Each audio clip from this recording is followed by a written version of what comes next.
Chicken curry తయారు చేద్దాం. 2 స్పూన్ల ఆయిల్ వేసి 2 ఉల్లిగడ్డలు కట్ చేసి వేసి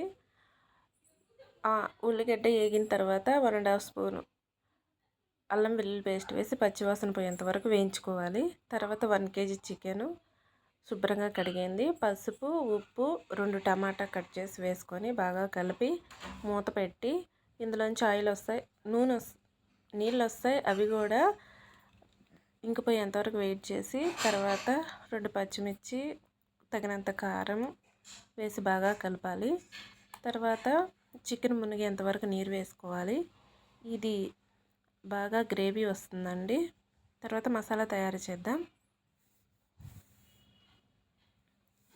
మూత పెట్టి తర్వాత ధనియాలు, ఎండు కొబ్బరి, దాల్చిన చెక్క,